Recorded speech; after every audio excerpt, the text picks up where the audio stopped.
असा की पालकमंत्री पदाला रायगडच्या स्थगिती दिलेली आहे।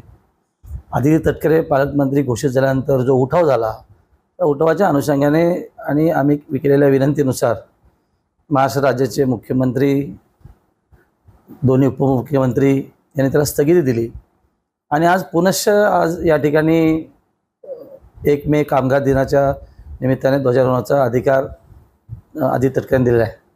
आम्ही त्याचा निषेध नक्की व्यक्त करतो, कारण एकंदर जिल्ह्याने खऱ्या अर्थाने जनाधार भरत शेठच्या रूपाने खऱ्या अर्थाने दिलेला आहे आणि भरत शेठ मंत्री आहेत आणि पूर्व इतिहास कदाचित त्यांना ज्ञात असावा असं मला वाटतं।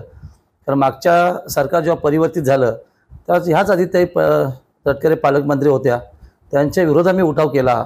रायगड पॅटर्न म्हणून उभ्या महाराष्ट्राने अनुभवलं आणि सरकार परिवर्तित झालं। त्यानंतरची सगळ्या घडामोडी आहेत। पुण्याचे सरकार स्थापित झाल्यानंतर महाराष्ट्र राज्याचे मुख्यमंत्री देवेंद्र फडणवीस झाले आणि खऱ्या अर्थाने गतिमान सरकार म्हणून निश्चित झाले।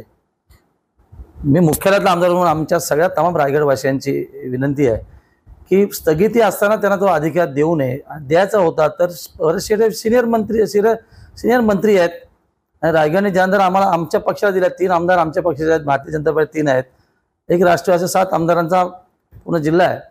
मग आमची विनंती होती की भरत शेठच्या रूपाने ध्वजारोहणाचा अधिकार द्यायला पाहिजे होता, पण तसं न होताना पुनश्च स्थगिती असून देखील पालकमंत्री आदिती तटकरेंनी दिलेला आहे। आम्ही त्या निषेध व्यक्त करतो आणि उद्या त्या संदर्भात खऱ्या अर्थाने आमची पक्षाची मीटिंग आहे आणि त्या कार्यकारिणीच्या मीटिंगमध्ये खऱ्या अर्थाने जे ठरेल त्याप्रमाणे 1 तारखेला कशा पद्धतीचा त्याचा विरोध निषेध करायचा ते आम्ही निश्चित करणार आहोत। खरं आहे की तो रायगडवरती म्हणजे आमच्या भरत शेठवरती अन्याय असं निश्चित सांगेन, कारण मागच्या वेळेला भरत शेठ मंत्री झाले नाही म्हणून पालकमंत्री होऊ शकले नाही आहेत, म्हणून त्यांना ती संधी मिळाली। पण आता भरत शेठ मंत्री आहेत आणि 4 टर्मचे आमदार आहेत, सिनियरिटीच्या प्रमाणे त्यांना द्यायला पाहिजे। दुर्दैव आहे या रायगडचं खऱ्या अर्थाने। आम्ही छत्रपतींचे मावळे आहोत, अन्यायाविरुद्ध लढणारे आहोत, त्यामुळे याविरुद्ध आम्ही लढा कायमस्वरूपी चालूच ठेवणार। आणि खरं तर खासदार तटकरे साहेबांनी मोठं मन करायला पाहिजे होतं। खऱ्या अर्थाने अनुभवी नेते आहेत, राष्ट्रवादी पक्षाचे अध्यक्ष आहेत, त्यांनी आपल्या घरात पद न देताना खऱ्या जिल्ह्याने ज्याला न्याय दिला आहे त्याच व्यक्तीला म्हणजे भरत शेठला पालकमंत्रीपद खरं देण्यासाठी त्यांनी शिफारस करायला पाहिजे होती। पण तसं न करताना नेहमीप्रमाणे तो तटकरे साहेबांचा स्वभाव आहे की सगळं आपल्यालाच पाहिजे, त्याप्रमाणे त्यांनी ते घडून आणलं आहे आणि म्हणून आमचा त्याला विरोध आहे।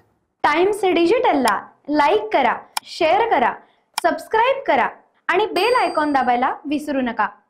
Times digital.